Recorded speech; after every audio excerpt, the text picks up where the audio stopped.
Malam ini kami akan membawakan seminar tentang kesehatan.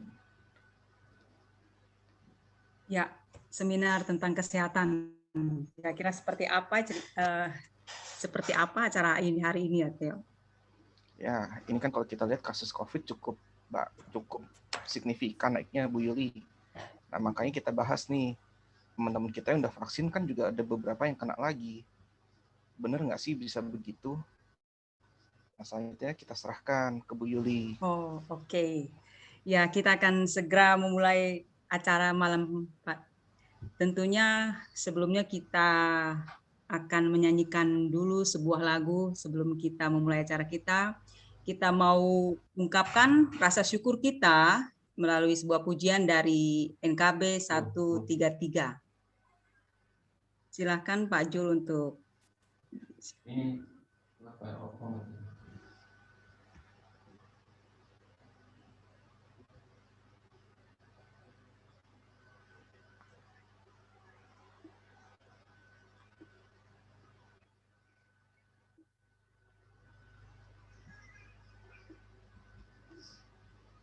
Suaranya nggak kedengar, Pak Jul.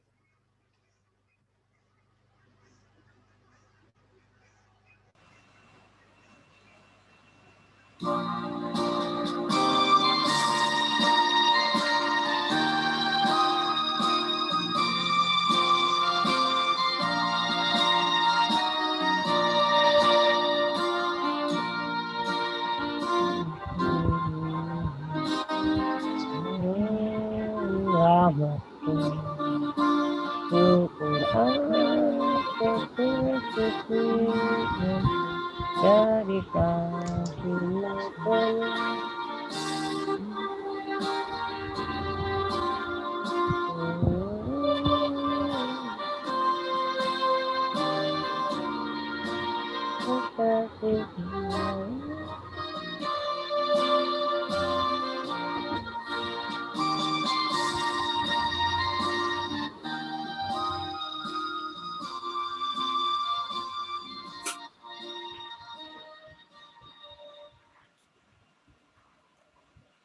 Ya, terima kasih Pak Jul, dan tentu saja kita mengucap syukur, dan pada saat ini kami minta kesediaan Pendeta Daud untuk membuka acara kita dalam doa pembuka.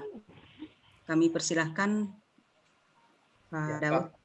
Selamat malam Dr. Wani dan juga Bapak Ibu sekalian, baik anggota jemaat simpatisan GKI Kepaduri maupun rekan-rekan dari GKI yang lain. Bersama-sama kita akan mendengarkan materi yang akan disampaikan oleh Dr. Wani, dan sebelumnya mari kita buka di dalam doa. Mari kita berdoa. Kami mengucap syukur ya Tuhan atas kasih karunia Tuhan dalam kehidupan kami, sehingga kami boleh ada sampai saat ini itu hanya karena anugerah-Mu. Saat ini Tuhan kami berada pada situasi yang tidak mudah, zaman yang baru, ketika pandemi ada dalam kehidupan kami. Namun kami bersyukur bahwa Tuhan boleh menyertai kami sampai saat ini. Tuhan juga boleh memperlengkapi kami, khususnya ketika Tuhan menghadirkan Dr. Wani bersama dengan kami, untuk kami boleh mengenal varian virus yang baru ini, dan juga kami boleh diperkenalkan juga lebih dalam lagi tentang vaksin yang mungkin sudah kami terima, ataupun yang belum kami terima. Bapa dalam surga, berkatilah Dr. Wani, biarlah apa yang disampaikan boleh memperkaya kami, sehingga di tengah-tengah banyaknya isu ataupun hoaks yang beredar, kami boleh dicerahkan melalui apa yang disampaikan Dr. Wani. Kami berdoa untuk teman-teman kami yang masih dalam proses bergabung bersama dengan kami, kiranya Tuhan yang boleh menyertai mereka. Terima kasih Bapak, kami serahkan seminar ini ke dalam tangan pengasihan Tuhan kami Yesus Kristus, yang ke dalamnya kami berdoa. Amin. Ya, terima kasih Pak Pendeta Daud.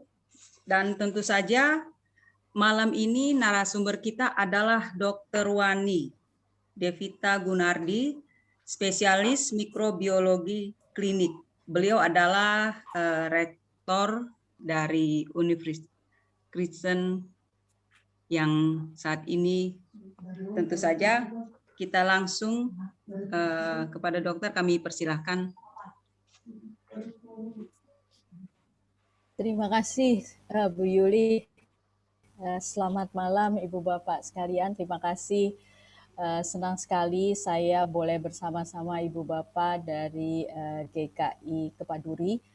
Senang saya boleh banyak sharing nanti diskusi dengan Ibu Bapak. Terima kasih kepada Bu Angelin yang boleh memfasilitasi saya bisa berbagi. Demikian juga terima kasih Pak Pendeta Daud untuk kesempatannya. Ternyata di Kepaduri ini juga banyak, saya banyak kenal, beberapa tadi ada Pak Yami, ini juga ada Pak Gunawan nih, Pak Gunawan, Bu Aike, selamat malam. Yo, ini ternyata baru pindah tapi nggak pernah ngundang ini Bu Bapak, Pak Gun sama Bu Aike.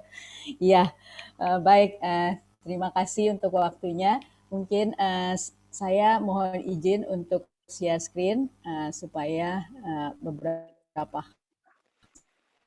saya sampaikan mungkin akan lebih dimengerti. Apakah sudah terlihat Ibu Bapak? Sudah, Bu. Sudah ya. Oke. Ya, jadi tadi topik yang kita mau bicarakan ini terkait virus varian baru begitu ya.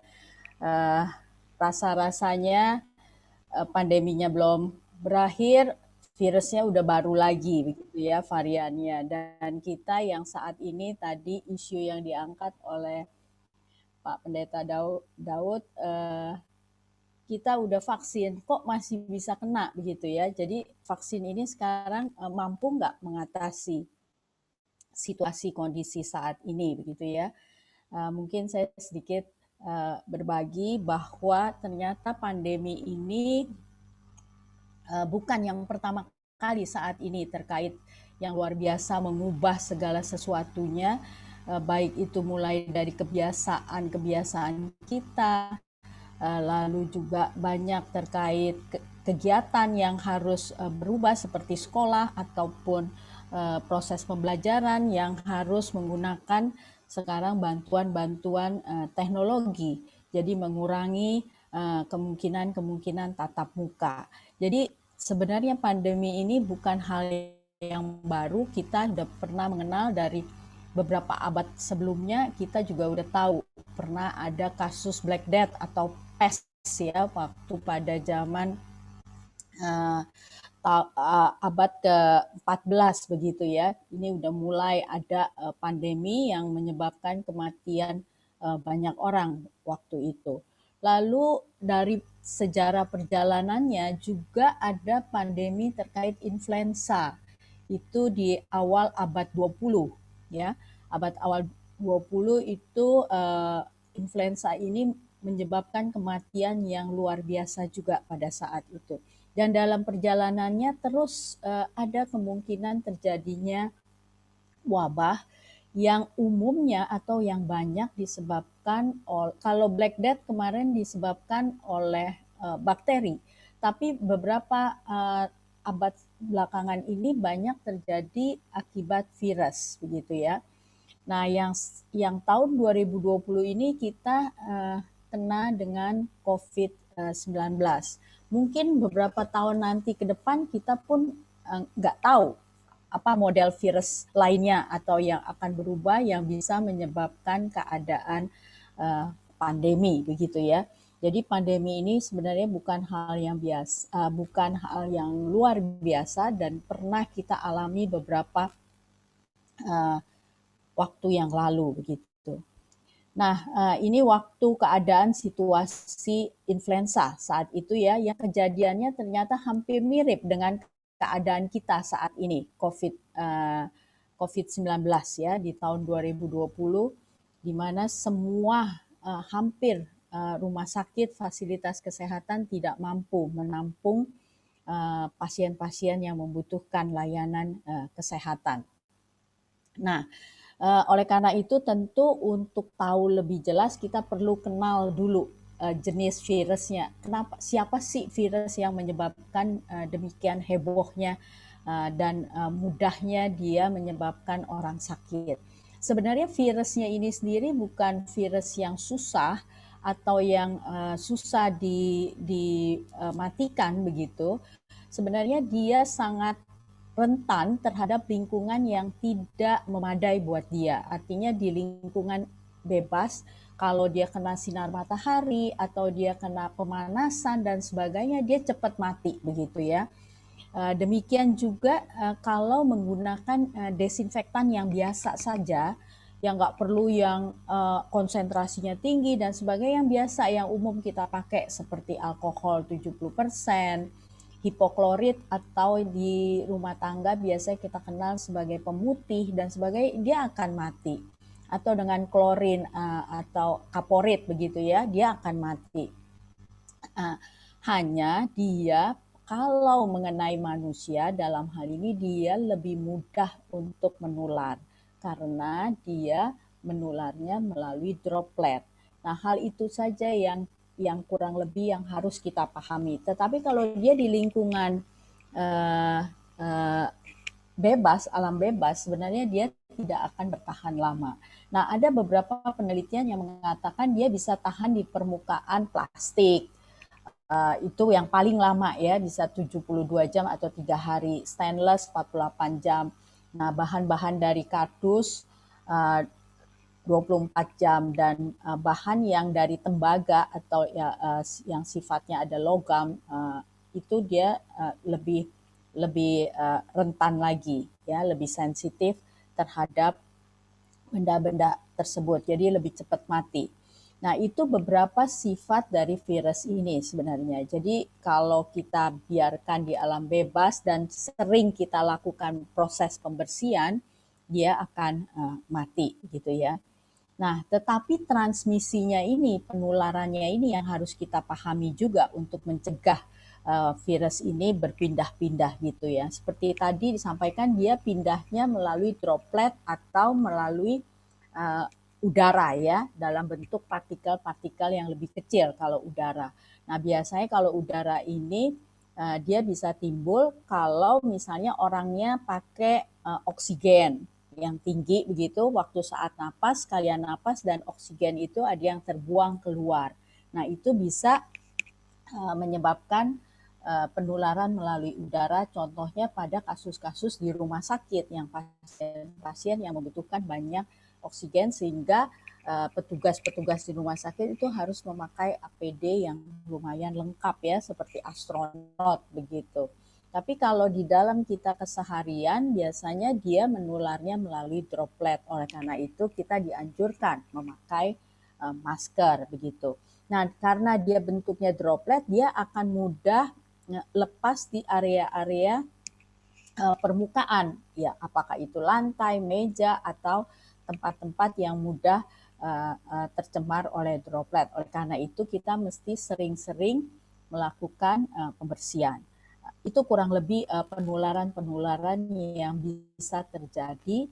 Salah satunya melalui beberapa produk barang-barang ya yang sering dipegang oleh tangan, karena tangan ini juga salah satu sarana atau alat yang bisa memindahkan si virus ini. Oleh karena itu ada prokes yang termasuk di dalamnya adalah mencuci tangan, memakai masker, mencuci tangan, menjaga jarak. Kenapa kita mesti menjaga jarak? Ya ini, karena lontaran droplet itu paling jauh kurang lebih 2 meter. Jadi itulah yang diatur mekanisme pencegahannya melalui media yang memudahkan bakteri itu berpindah ya. Jadi kita menjaga jarak karena droplet kita paling jauh jaraknya 2 meter. Nah, virus itu sendiri mekanisme bertambah banyaknya bagaimana? Virus itu tidak mampu bertambah banyak di alam bebas ya. Dia harus masuk ke dalam sel tubuh. Oleh karena itu dia disebut parasit. Jadi dia nggak mungkin bisa hidup kalau nggak numpang di sel yang hidup begitu. Nah, oleh karena itu dia harus masuk ke sel hidup. Nah, di mana dia bisa bereplikasi ya salah satunya di sel hidup kita ya, orang atau binatang, karena SARS-CoV ini juga ada yang di hewan. Nah, dia bisa masuk ke dalam sel. Jadi ini dia bisa masuk ke dalam sel dengan bantuan adanya di sel kita tuh kayak reseptor begitu ya. Jadi dia ini coronanya, virus itu disebut virus corona karena ini bentuknya ada coronanya. Nah, si corona ini mencari tempat yang cocok dengan dia seperti kunci dengan anak kunci begitu, baru dia bisa masuk. Jadi kalau dia nempel ke sini ke anak kuncinya baru dia bisa masuk ke dalam. Nah, di dalam ini baru dia akan melepaskan RNA-nya yang kita kenal, makanya ada yang vaksin RNA begitu, dia melepaskan RNA-nya, kemudian dia akan bereplikasi begitu ya, membuat protein, kemudian bereplikasi, bertambah banyak, dan baru kemudian dia lepas lagi keluar untuk menginfeksi sel-sel lainnya. Nah, itu modelnya. Jadi kalau di alam bebas, makanya dia nggak bisa bertahan lama. Dia akan mati ya, kalau apalagi dengan paparan sinar matahari dan sebagainya. Nah, itu kurang lebih sifat dari virusnya. Nah, realitanya saat ini gimana? Nah, ternyata virus itu pun seperti makhluk hidup. Kalau dia terkena ancaman, dia akan berupaya untuk mempertahankan dirinya, begitu ya. Jadi dia ada beberapa melakukan perubahan. Nah, beberapa mutasi sudah ditemukan pada virus SARS-CoV-2 yang awal-awalnya itu namanya alpha. Ini yang awal, yang paling pertama waktu itu ada itu kita kenal dengan alpha. Nah, sekarang nih udah kena banyak macamnya nih, udah ini yang WHO lakukan ini yang harus diperhatikan. Nah, ini udah mulai timbul lagi beberapa varian yang sedang diamati apakah dia akan memberikan dampak terhadap klinis atau penyakit yang diderita oleh pasien yang terinfeksi. Nah, jadi itu variasi-variasi mutasi dari virus ini udah demikian banyak dan cepat. Padahal waktunya baru kurang lebih mulai dari 2019 akhir, artinya 2020 awal begitu, sampai sekarang itu mutasinya sudah sedemikian banyak variannya ya, beberapa perubahan dari virus. Nah, inilah yang mungkin pertanyaannya, apakah perubahan ini nanti mampu ditanggulangi oleh vaksin seperti tadi ya. Nah, ini beberapa yang data yang terlihat kondisi saat ini secara global itu udah ada 192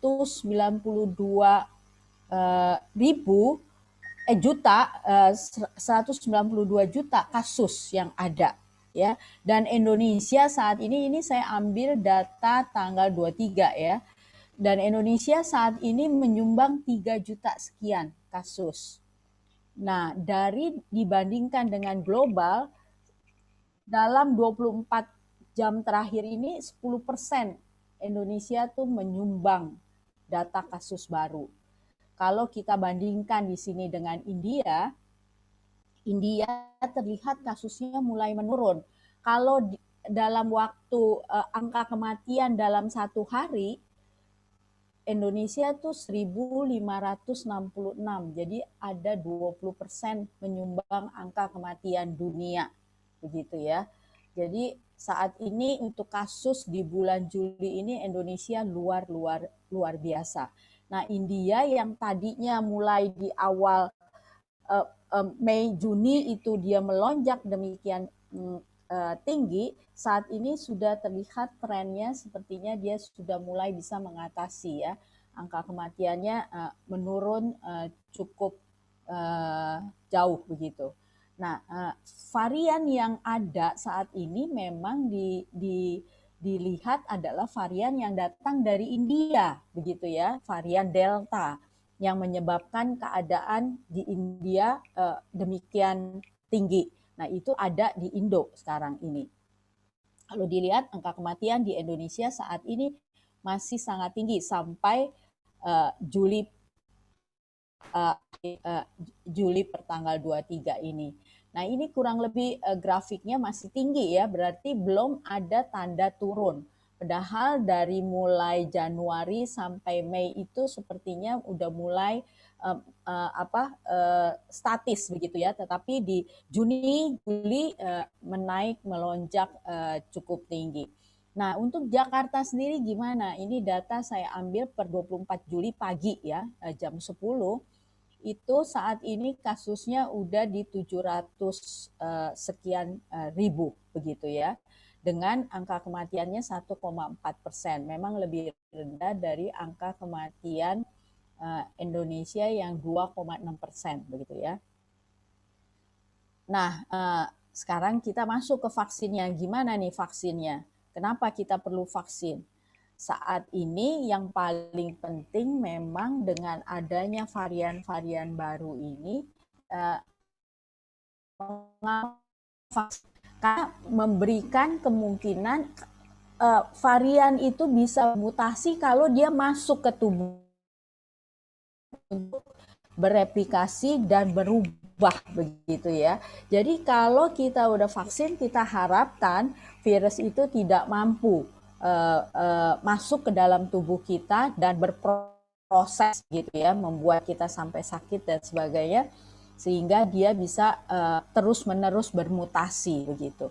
Nah, itu beberapa varian yang saat ini ada di Indonesia adalah B17 dari Inggris, lalu yang dari India nih B16172 yang Delta yang banyak.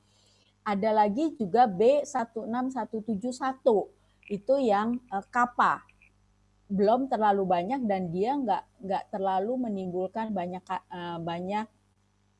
kasus untuk saat ini ya. Tapi kita nggak tahu nih nanti ke depan. Tapi dia udah masuk tuh varian of interest ya, bukan varian of concern.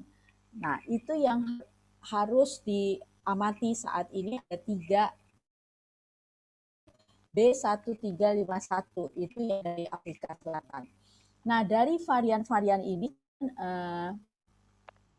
penyebarannya, kalau yang awal, yang alfa itu penyebarannya 1 ke 2,5 ya, jadi 1 bisa nular ke 2-3 orang begitu ya.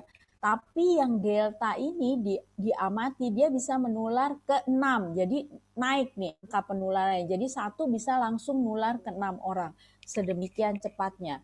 Nah, harapannya kalau kita bisa lakukan vaksinasi, maka lingkungan orang akan kebal, yang lebih kebal akan lebih banyak, sehingga akan terbentuk herd immunity. Jadi lingkaran penularannya akan semakin menyempit begitu ya, karena udah ada banyak orang-orang yang divaksinasi yang diharapkan dapat membentengi. Apalagi orang itu sudah pernah sakit dan sembuh, itu imunnya langsung langsung naik lebih tinggi, jauh daripada orang yang sudah divaksin. Tetapi kan kita nggak mau coba-coba kita kena dulu supaya kita imunnya lebih kuat begitu ya.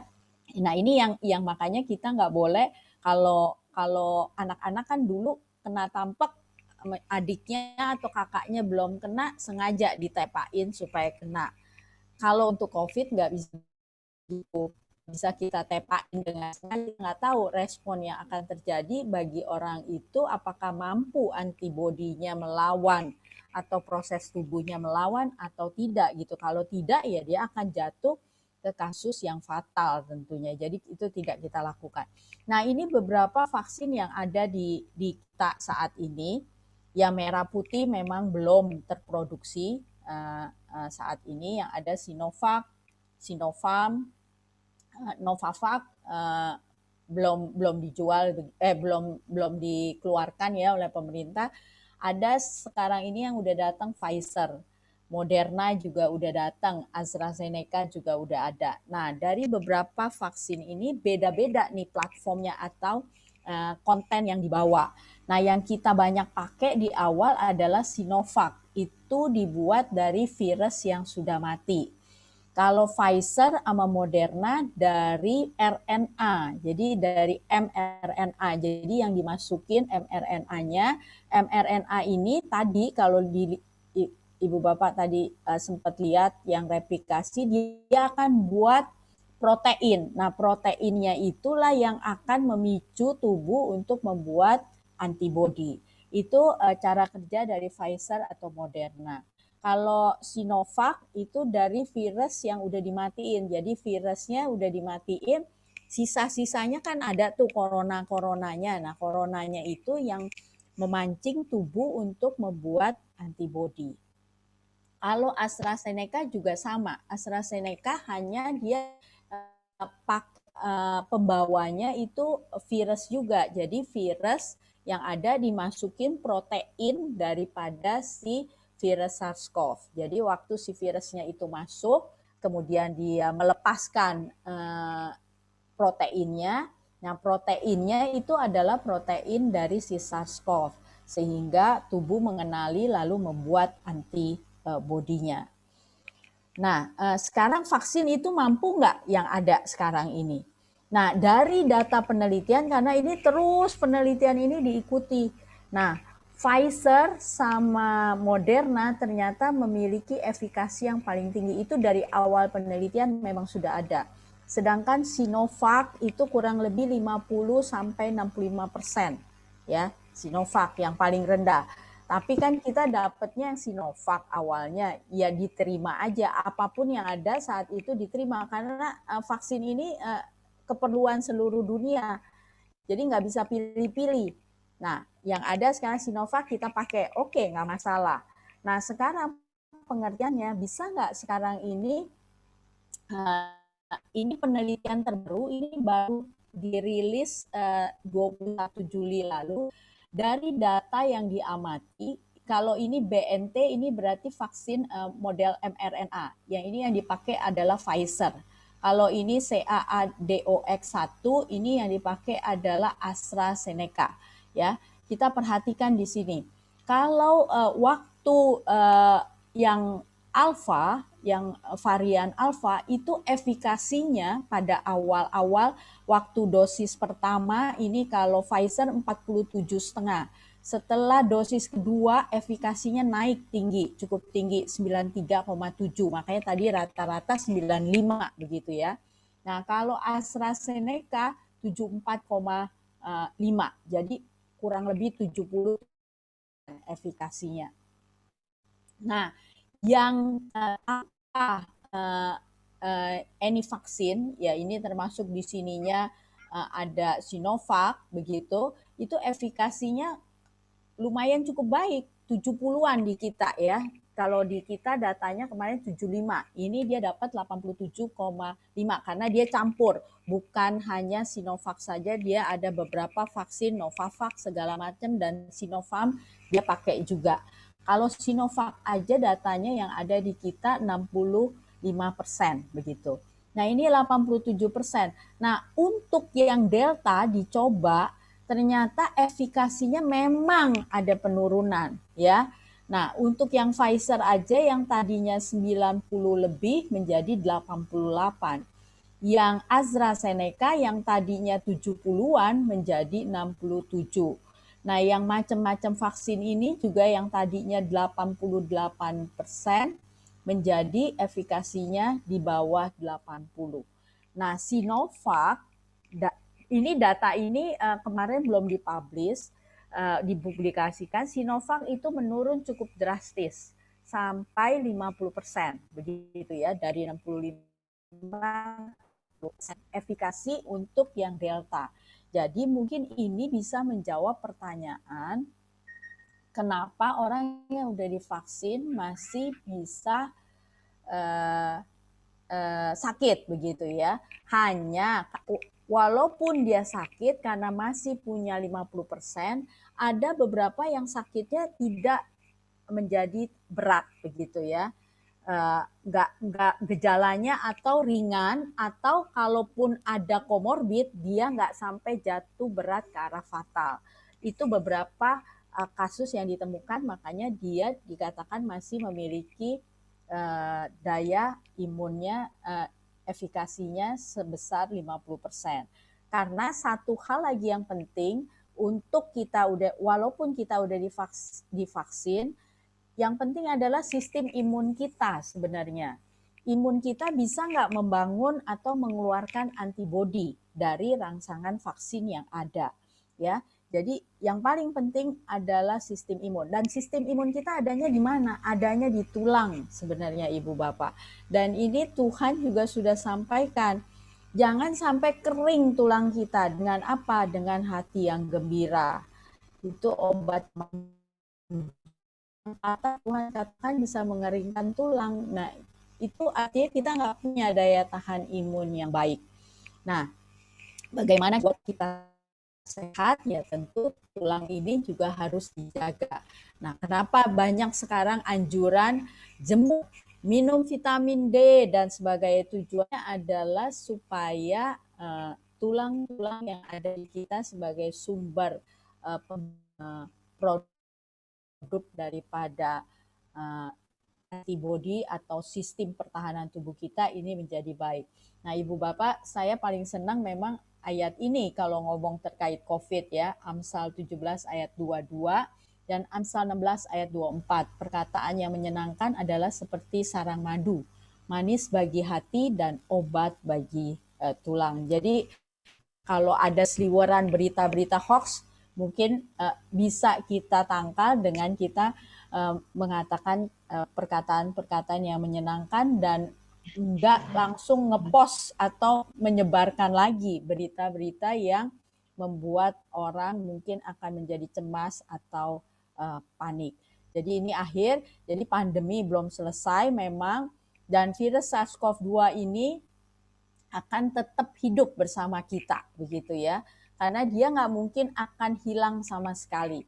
Karena dia akan terus berupaya mutasi, tetapi bagaimana kita mengatasinya adalah dengan kita melakukan proses era new normal atau juga kita melakukan kebiasaan-kebiasaan yang baru dan meningkatkan daya tahan tubuh kita dengan vaksin, salah satunya dengan menjaga kesehatan kita sehingga imun kita baik. Perjalanan penyakit tentu masih sangat-sangat dinamis ya. Jadi terus pengembangan terapi juga masih terus kita lakukan. Karena ya ini suatu penyakit yang baru, mungkin Ibu Bapak juga banyak dengar, Pak, makan obat ini, makan obat itu, pusing begitu ya. Semua obat dibilang yang bisa menyembuhkan, yang baru dimakan aja semua. Nah, itu yang kadang-kadang salah juga begitu. Nah, pencegahan penularan yang paling baik adalah 5M dan 3T. 5M ya menjaga jarak, cuci tangan, pakai masker, menghindari kerumunan dan mengurangi mobilitas. Ya, 3T berarti kalau ada kasus kita lakukan pelacakan ya, kita lakukan pelacakan, tracing, kemudian kita lakukan tes. Kalau orangnya positif ya kita terapi atau kita obati, kita lakukan isolasi begitu. Nah, percepatan program vaksinasi ini yang paling penting karena saat ini dengan 276 juta penduduk Indonesia, kita tuh baru 12% begitu yang divaksinasi. Sedangkan Amerika saat ini kasusnya 0. Nggak ada timbul kasus baru karena dia rata-rata semua sudah divaksinasi. Jadi yang paling penting saat ini sebelum seluruh memenuhi syarat 80% penduduk Indonesia divaksinasi, mau nggak mau kita harus menjaga 5M dengan PHBS, perilaku hidup bersih dan sehat agar sistem imun tubuh kita optimal. Mungkin itu Ibu Bapak dari saya sedikit sharingnya. Mungkin bisa lanjut dengan tanya jawab, dan saya sebelumnya mohon maaf kalau ada hal kata yang kurang menyenangkan atau salah, saya mohon maaf Ibu Bapak. Terima kasih, saya kembalikan ke Bu Yuli ya Bu. Ya. Terima kasih. Terima kasih Dr. Wani atas penjelasannya, Bapak Ibu sekalian. Ternyata di room chat kita kali ini sudah banyak pertanyaan. Jadi mungkin saya akan langsung saja membacakannya, dan mungkin 3 pertanyaan dulu kali ya Dok ya. Ya boleh Bu. Ya, Pertanyaan pertama dari Ibu Eviana Rosita. Ya, pertanyaannya, dokter mau bertanya apakah kita perlu vaksin ketiga? Jika perlu, jarak dengan vaksin kedua berapa lama? Lalu pertanyaan kedua dari Bapak Yonas, apakah perlu dilakukan tes antigen dahulu bagi pelaksana ibadah sebelum persiapan ibadah, atau dengan penerapan prokes yang baik tanpa tes antigen sudah dapat menjamin tidak terjadi paparan? Lalu pertanyaan ketiga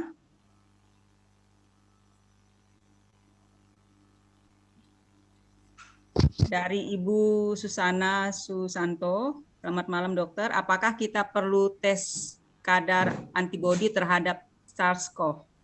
Ya, mungkin 3 pertanyaan itu dulu dokter untuk dijawab. Oke, baik. Terima kasih Bu Yuli. Iya, vaksin ketiga perlu nggak? Kalau dari data yang ada selama ini, memang terlihat setelah 6 bulan vaksinasi kedua ya, selesai dari vaksinasi kedua, itu ternyata menurun begitu titernya ya dan kemampuannya. Jadi memang dianjurkan untuk vaksinasi ketiga. Hanya ini saya tekankan lagi nih, karena kebutuhan vaksin itu produksinya dengan jumlah penduduk yang ada di seluruh dunia itu belum memenuhi. Contohnya Indonesia aja, yang selesai sampai vaksinasi kedua aja belum ada 80% begitu ya, baru 12%. Oleh karena itu saat ini ada pemerintah udah akan menyiapkan vaksinasi ketiga buat nakes begitu. Kenapa nih yang didahulukan nakes? Karena nakes ini kan yang ujung tombaknya yang akan melayani pasien-pasien yang terdampak COVID. Kalau nggak ada tenaganya,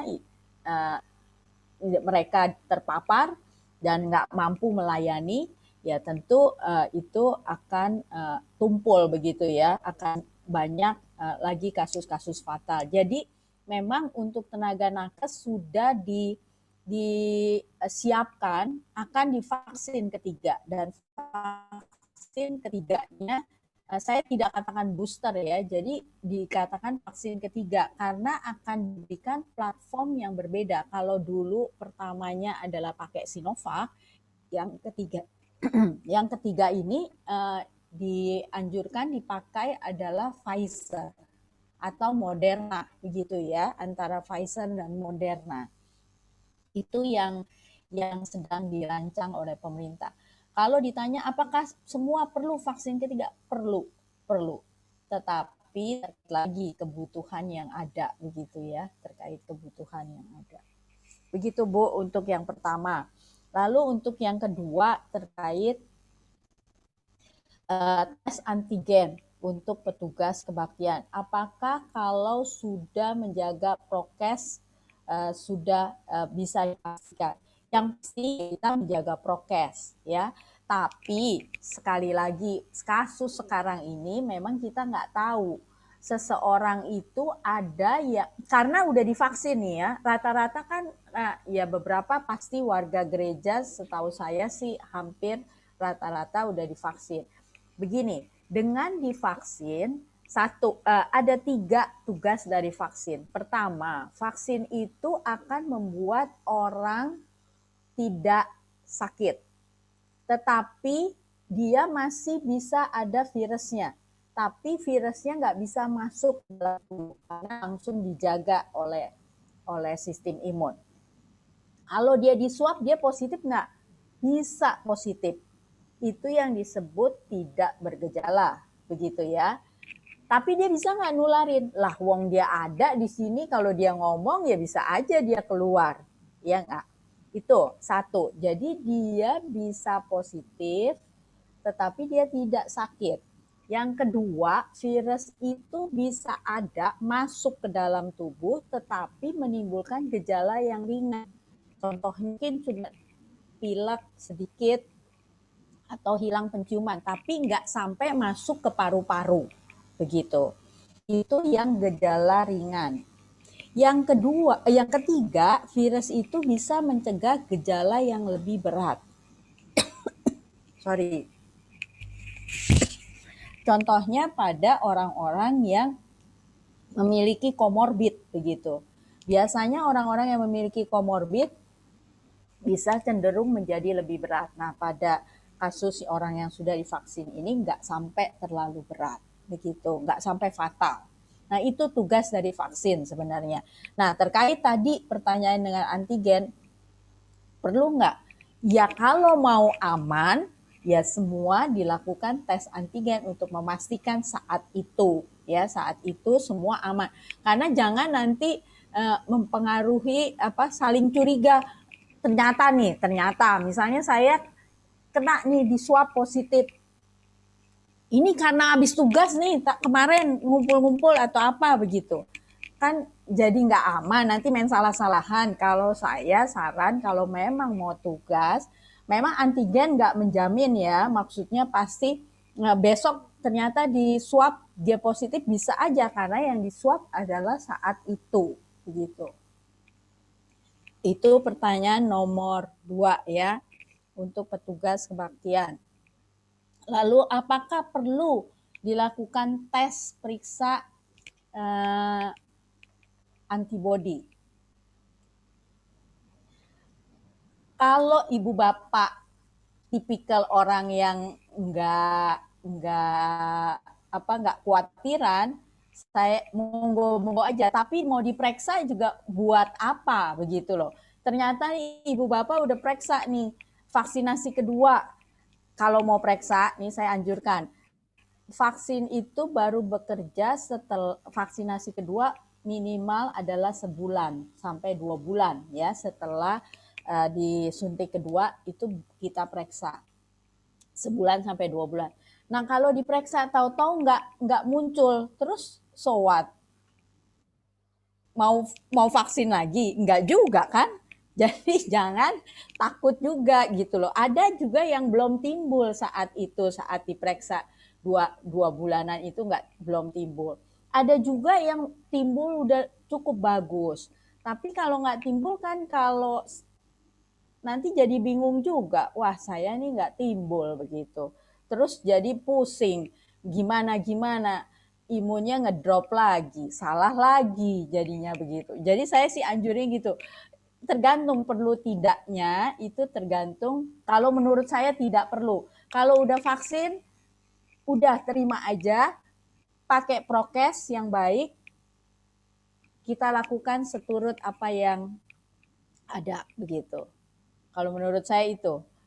Kalau mau sekedar tahu ya oke-oke aja, tapi jangan menjadi cemas begitu atau khawatir. Itu Bu Yuli mungkin menjawab nggak? Atau ada yang mau diklarifikasi lagi? Silakan Ibu Bapak. Mungkin kita lebih santai aja terbuka. Mungkin Theo bisa membacakan pertanyaan selanjutnya karena di chatroom ini sudah antri panjang pertanyaan Ibu. Iya. Oke, pertanyaan berikut, Dokter. Dari Ibu Eviana Rosita. Saya sudah cek antibodi setelah vaksin kedua, 95% hasilnya. Vaksinnya Sinovac, saya dapat info kekuatan vaksin Sinovac itu 9 sampai dengan 10 bulan untuk antibodi kita. Apakah betul? Yang berikutnya dari Pak Ongko, apakah booster itu diperlukan seperti yang diberikan pada tenaga kesehatan? Berikutnya dari Pak Bakti, sebentar. Dia kasih ceritaan nih dokter, kasus dan tahapannya. Sudah terima vaksin Sinovac dosis pertama, 5 hari kemudian terpapar COVID gejala ringan, 14 hari kemudian sembuh dari COVID. Dengan kasus terpapar dan sembuh di atas, pertanyaannya, apakah program vaksin dosis kedua boleh dan tetap dilanjutkan? Yang kemudian, bagaimana efek dari vaksin pertama dan kedua terhadap pembentukan antibodi? Ya, mungkin itu dulu dokter. Ya, terima kasih Pak Theo. Saya izin menjawab untuk Bu Evi. Sinovac memang sudah 2 kali. Sampai yang penelitian yang kemarin pada beberapa orang memang ada yang 9 sampai 10 bulan. Tetapi secara general kalau dari penelitian dari luar itu 6 bulan memang sudah menurun.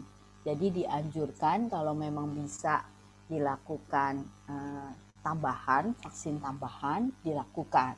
Mau 9 sampai 6 bulan ada, memang ada yang sampai itu. Karena ini kan kemarin ini diikutin tuh yang dilakukan uji coba di Bandung yang vaksin Sinovac yang di awal, yang di September tahun lalu, itu ternyata masih ada sampai 9 bulan, ada yang masih ada. Tetapi rata-rata 6 bulan juga sudah dianjurkan karena mulai penurunan titik antibodinya saat ini untuk yang Sinovac, begitu ya. Itu kira-kira jawaban untuk Bu Evi ya, Bu Evi. Lalu booster itu mungkin tadi saya udah jawab apakah perlu perlu ya, hanya mungkin harus dilihat kebutuhannya. Maksudnya ya harus karena begini, percuma juga nih kita booster ketiga. Bukan booster, saya nggak sebut kata booster. Kalau booster biasanya platformnya sama ya. Kalau pertama Sinovac, kedua Sinovac, ketiga Sinovac itu kita katakan booster. Tapi kalau pertama Sinovac, kedua Sinovac, ketiga misalnya kita pakai Moderna, itu bukan booster, tapi vaksin ketiga. Nah, pertanyaannya, perlu nggak? Perlu. Tetapi kalau seluruh lingkungan kita belum dapat vaksin ke-1, ke-2, percuma juga kita booster, begitu ya. Kita dapat vaksin. Karena sekarang ini yang harus dipikirkan Ibu Bapak adalah kita nggak aman kalau orang lain belum aman, begitu. Karena nggak mungkin nih kita sendiri yang kebal, orang lain nggak kebal, nggak mungkin gitu ya. Pasti kita akan bisa kena juga kalau orang-orang di sekitar kita nggak kebal, begitu. Jadi mungkin itu yang kita perlu pikirkan gitu ya. Bukan berarti saya memprioritaskan, pemerintah memprioritaskan nakes, karena nakes paparannya tinggi, dia yang melayani pasien-pasien di rumah sakit, begitu ya. Jadi nakes yang diprioritaskan untuk vaksin ketiga, begitu. Gitu Pak Theo ya, untuk yang terkait booster. Lalu Sinovac dosis pertama, kemudian beberapa hari kemudian terpapar. Perlu nggak dosis kedua? Perlu, tetap perlu. Karena itu merupakan suatu, jadi kalau yang vaksin pertama, itu sebenarnya dia baru buat persiapannya lah, kalau memang itu baru buat bangunan pabriknya. Nah, vaksin kedua itu baru dia dipacu untuk memproduksi. Walaupun setelah dia terpapar, dia akan naik tuh. Jadi orang sebenarnya kalau dari data penelitian, orang yang telah terpapar itu justru imunnya yang paling tinggi ya dibanding yang udah divaksin. Jadi apalagi orang yang sudah terpapar kemudian divaksin, langsung lebih tinggi, jauh lebih tingginya, 50 kali lebih tinggi. Jadi kalau ibu bapak nih ada yang sudah terpapar terus divaksin, atau misalnya sudah divaksin lengkap terus terpapar, itu kalau diperiksa antibodinya langsung nggak kebaca, lebih dari 500 gitu. Biasanya kita kan kalau kebaca itu alat ada batasnya begitu ya. Nah dia tuh langsung nggak kebaca ya, tinggi kalau pada orang yang sudah terpapar dan divaksinasi. Jadi kalau pertanyaan tadi, perlu nggak vaksinasi kedua? Perlu. Kapan? Setelah 3 bulan dari paparan atau sembuh. Ya, jadi setelah kita dinyatakan sembuh, baru 3 bulan kemudian kita vaksin kedua supaya efikasinya lebih baik. Kalau kenapa enggak sebulan aja setelah kita sembuh, atau misalnya masih dalam periode vaksinasi yang mestinya gitu ya. Kalau Sinovac kan 1 bulan, saya udah sembuh nih sebelum 1 bulan dia vaksin. Sayang begitu loh, sayang. Jadi masanya nggak akan lama kita punya vaksin begitu ya. Kalau ini udah naik ditambahin, ya memang dia akan naik, tapi dia akan cepat turunnya ya sama juga. Jadi kalau memang dia udah pas kena dia tinggi, maka kita biarinin aja sampai dia agak sedikit menurun, kita naikin lagi dengan vaksin kedua. Begitu strateginya begitu ya. Kenapa 3 bulan? Mungkin itu sudah menjawab Pak Theo. Terima kasih. Atau belum jelas? Boleh. Lanjut ke pertanyaan berikut. Saya akan bacakan dari Ibu Eni Riani. Selamat malam Dr. Wani, kalau sudah divaksin boleh nggak vaksin lagi untuk Pfizer? Dan kalau diam di rumah terus, apa bisa kena COVID? Kalau di ventilator, apa bisa hidup? Karena paru-parunya sudah putih.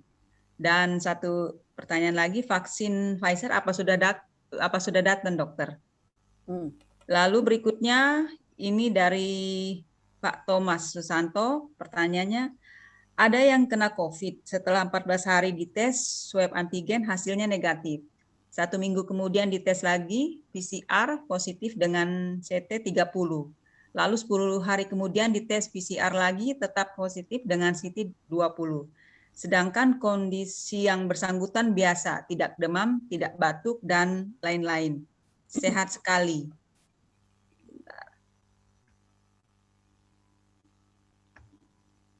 Kenapa bisa begitu dokter? Mohon penjelasannya. Mungkin 2 pertanyaan ini dulu dokter. Iya. Silakan. Oke, baik. Terima kasih Bu Yuli. Ini terkait Pfizer ya. Terkait Pfizer udah datang belum? Sudah. Pfizer udah datang.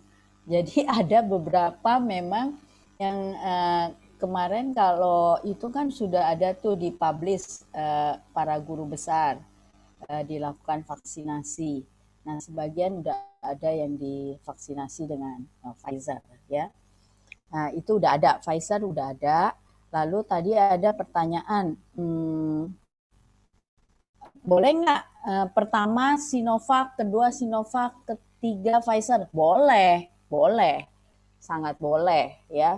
Jadi berbeda platform kita nggak masalah. Misalnya pertama Sinovac, kedua Sinovac, ketiga AstraZeneca, boleh, boleh begitu ya. Beda platform, tapi makanya itu yang tadi saya sampaikan, kita nggak sebut itu booster, kita sebutnya vaksin ketiga. Kalau booster harus platformnya sama, ya Sinovac juga gitu. Lalu apakah orang yang pakai ventilator pasti lewat begitu ya? Tadi pertanyaan begitu bukan Bu? Pasti karena paru-parunya udah putih begitu ya. Belum tentu juga. Banyak kasus pasien yang udah memakai ventilator ternyata bisa survive gitu ya. Jadi nggak masalah begitu. Untuk yang pakai ventilator. Hanya biasanya untuk kasus yang udah pakai ventilator berarti adalah kasus yang lumayan berat. Nah, efek daripada COVID yang berat atau severe yang sampai dirawat dengan ventilator berarti itu masuk ICU ya. Itu biasanya efek penyembuhan parunya agak lama. Nah, itu yang mungkin nanti dampaknya orang sering sebut sebagai long COVID gitu ya. Gejala sisanya tuh masih bertahan dalam waktu yang lama. Misalnya mungkin napasnya belum sepenuhnya kembali bisa narik napas panjang, sepertinya juga kalau jalan agak jauh agak ngos-ngosan dan sebagainya itu ada. Jadi efek daripada long COVID itu pada pasien-pasien yang kasus berat itu banyak terjadi begitu. Jadi paru-parunya belum pulih maksimal seperti awal. Jadi bukan berarti pasti nggak bisa bertahan begitu ya untuk ventilator. Lalu mungkin itu cukup ya Bu Yuli yang pertanyaan kedua itu ya. Ya, Saya jawab yang pertanyaan ketiga ya. Pertanyaan ketiga yang kedua ini yang terkait periksa antigen negatif, periksa PCR positif. Bisa nggak? Bisa, bisa. Ya, sekarang begini, kalau terkait keakuratan atau sensitivitas, pemeriksaan PCR yang paling standar, paling tinggi begitu ya. Baru kemudian swab antigen. Jadi kalau sensitivitas PCR kira-kira di atas 90, maka kalau antigen itu berkisar 75 sampai 80 begitu. Artinya apa? Ada hasil yang diperiksa dengan swab antigen negatif, dengan PCR bisa positif begitu. Swab antigen positif dengan PCR apalagi pasti positif begitu ya. Itu pengertian yang umum. Ini kalau standar pemeriksaan dan alat yang digunakan semua memenuhi syarat ya Ibu Bapak ya. Contohnya begini, kalau ngambilnya salah ya ngambil spesimennya ya, maksudnya nyolok hidungnya atau nyolok tenggorokannya salah, ya tentu hasilnya nggak maksimal. Atau penggunaan kit sekarang kan banyak nih untuk swab antigen macam-macam merek segala macam di pasaran banyak beredar. Terus beda-beda harga, beda-beda kualitas tentunya ya. Kalau pakai kualitas yang nggak benar ya juga nggak menjamin begitu ya Ibu Bapak terkait swab antigen. Itu satu terkait perbedaan hasil. Lalu yang kedua, di swab PCR positif. Terus disuap lagi 5 hari kemudian masih positif atau seminggu lagi kemudian masih positif, bisa nggak? Bisa. Tapi kalau orangnya tidak bergejala yang tadi yang seperti saya sampaikan, apakah orang itu tanda petik adalah OTG, jadi dia ada virusnya tapi virusnya nggak masuk. Bisa juga yang kedua adalah virusnya itu udah mati. Kalau lama ya, karena makanya kenapa kita lakukan isoman 14 hari. Kenapa? Itu ada ceritanya Ibu Bapak diambil patokan 14 hari. Karena virus itu biasanya dia kalau masuk dalam tubuh, dia akan bereplikasi 5 sampai 10 hari, ya. 5 sampai 10 hari. Nah, kalau dalam 5 sampai 10 hari itu dia nggak apa-apa, nggak menimbulkan gejala, berarti virusnya mati, begitu. Nggak masuk ke dalam sel dan dia akan mati. Dia akan mati, diperiksa dengan swab PCR ada nggak? Ada. Karena yang diperiksa dengan swab PCR bukan mengambil virus yang hidup, tetapi mengambil materi genetik dari virus. Jadi kalau virusnya udah mati, ada sisa-sisanya kecowel, keambil, diperiksa dengan PCR, ya positif begitu. Lalu ini diperiksa positif, CT-nya 30, periksa lagi CT-nya 20. Ibu Bapak, ini satu lagi yang saya perlu luruskan. Pengertian CT ini banyak yang salah. CT ini tidak berhubungan dengan klinis. Artinya apa? Kalau CT-nya rendah katanya orang-orang CT-nya rendah artinya wah bahaya tuh, gitu kan. CT-nya 20, CT-nya 15, wah lebih bahaya daripada orang yang CT-nya 30. Tidak Ibu Bapak ya. CT 20, CT 30 nggak pengaruh terhadap bahaya atau maksudnya lebih berat atau enggak. Semua harus dilihat klinis. Ada yang CT-nya 30 tapi klinisnya berat. Ya sama-sama, artinya kita lihat klinisnya ada gejala. CT 20 dia nggak kenapa-napa, iya nggak apa-apa juga begitu. Tetapi CT yang rendah ini menandakan memang replikasinya lebih banyak ditemukan dengan alat PCR tersebut begitu. Itu aja intinya. Jadi jangan terpengaruh dengan CT. Pokoknya yang kita ambil patokan saat ini adalah positif atau negatif aja. Kalau positif ya udah lihat ada gejala nggak. Kalau ada gejala ya isoman 14 hari, 10 hari plus 3 ya. Bebas gejala plus 3 jadi 14 hari lah hitungan. bebas itu ya udah bebas, nggak ada masalah begitu.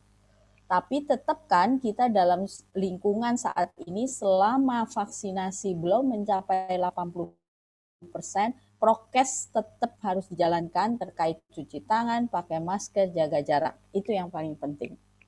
Karena itu yang paling pokok untuk menurunkan angka kejadian. Angka kejadian kasus begitu ya dengan prokes. Mungkin itu menjawab Bu Yuli, ada yang kurang kah? Lanjut, silahkan Theo. Oke, malam dokter. Dari Ibu Maria Iriana Puji Lestari, minta tolong materinya di-share setelah acara ini untuk dibagikan juga ke teman yang lainnya. Oke, siap. Oke, kemudian ada dari Bapak Agus. Bagi yang sudah terpapar COVID dan sudah isoman, apakah perlu tes PCR? Kemudian dari Pak Ongko lagi, dengan vaksinasi dapat mencegah fatalitas, tetapi dari penelitian ternyata keampuhan vaksin menurun dibanding dengan perkembangan mutasi virus. Apakah hal ini bisa menggambarkan kekebalan tubuh hanya tergantung dari vaksin yang disuntikan? Satu lagi nih dokter, izin bertanya lagi dari Pak Agus. Tes antigen dengan saliva apakah bisa direkomendasi? Paling itu dulu dokter.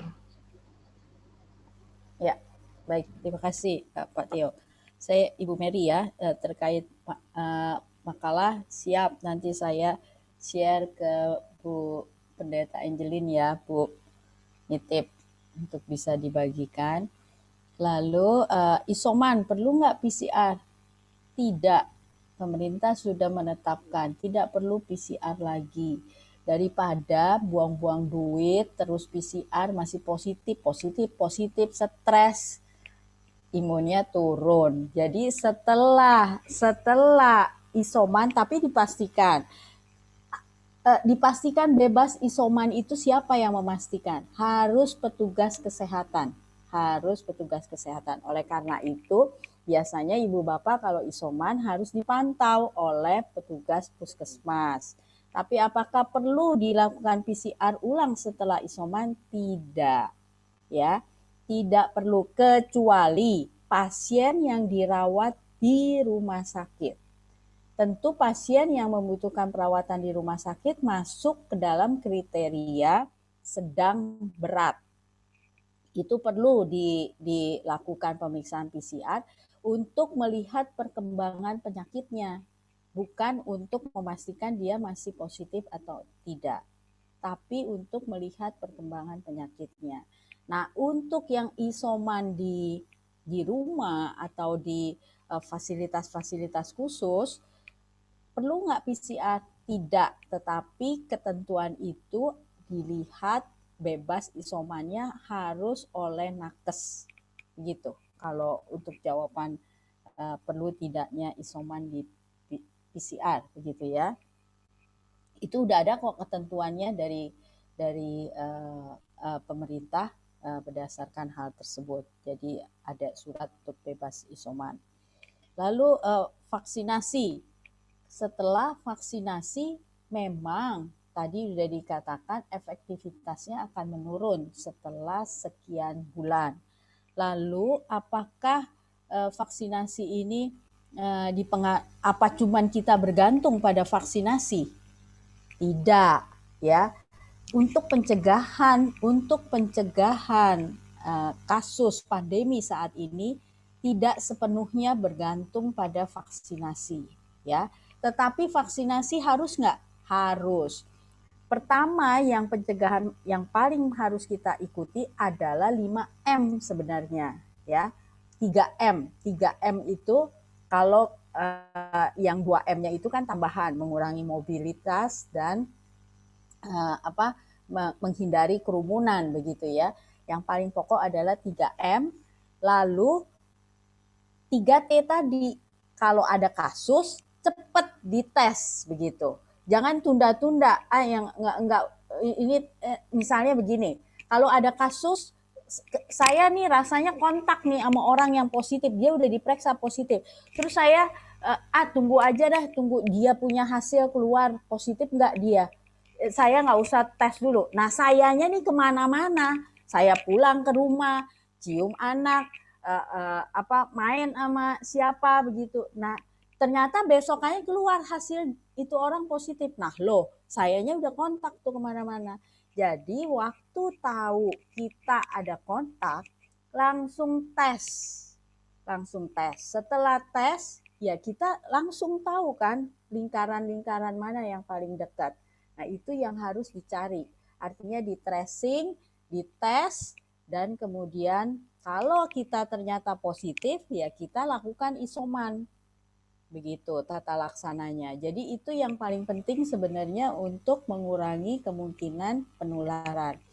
Vaksinasi masuk ke dalam konteks untuk mempercepat timbulnya kekebalan menyeluruh. Jadi supaya jangan memutus rantainya begitu loh, jangan cepat nularnya. Jadi begitu yang pasti. Jadi apakah kita mengandalkan vaksin saja? Nggak bisa mengandalkan vaksin saja. Harus 3M, 3T tadi ya, yang perlu kita kuatkan begitu. Mungkin itu Ibu, karena vaksinasi aja kalau kekebalannya kita nggak bagus dengan sistem imun kita yang nggak bagus juga nggak jalan juga.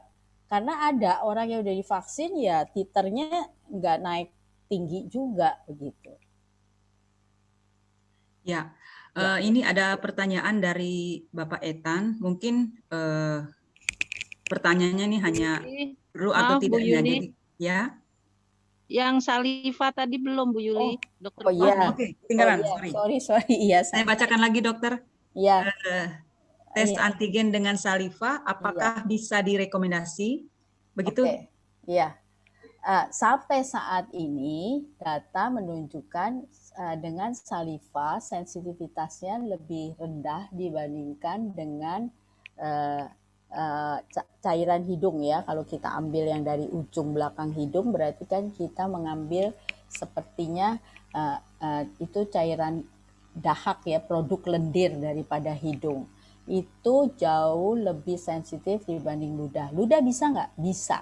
Tapi sensitivitasnya tidak setinggi daripada colok hidung kalau buat antigen. Begitu. Yang PCR pun saat ini data menunjukkan dari hasil penelitian yang paling tinggi adalah produk dari saluran nafas. Artinya dari dahak itu paling banyak ya dibandingkan kalau dari colok hidung dan dari colok tenggorok, usap tenggorok sama dari dahak paling tinggi begitu. Lebih bagus begitu jadi produknya. Sensitivitas daripada sampel ya. Gitu Ibu Bapak. Ya.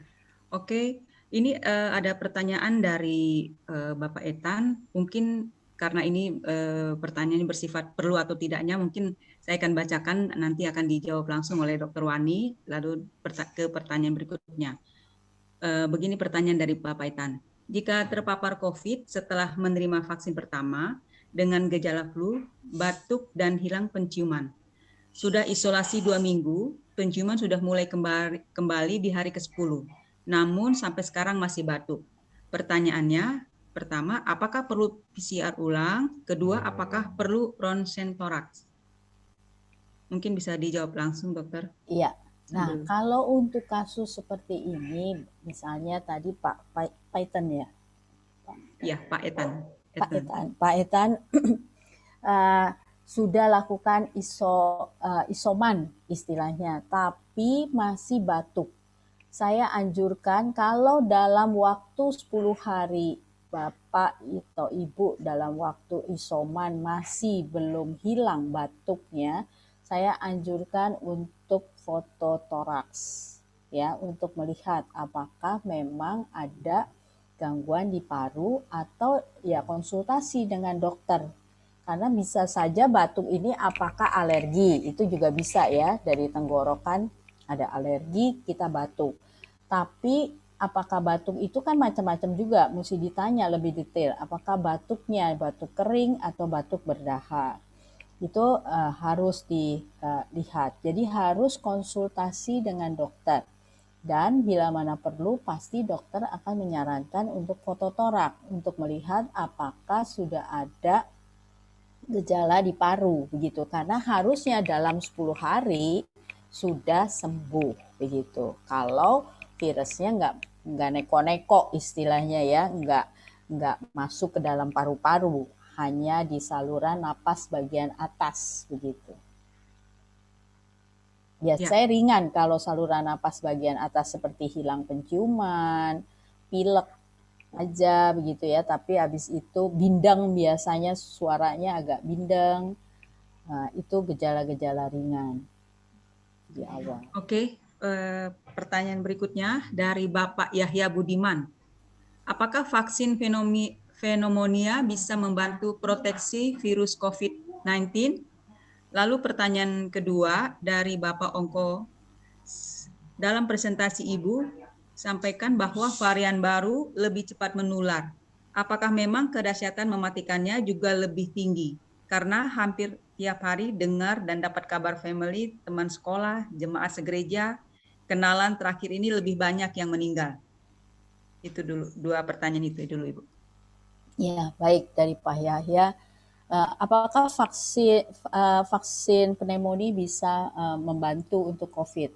Tentu tidak secara langsung. Ya, saya sampaikan tidak secara langsung karena ini beda.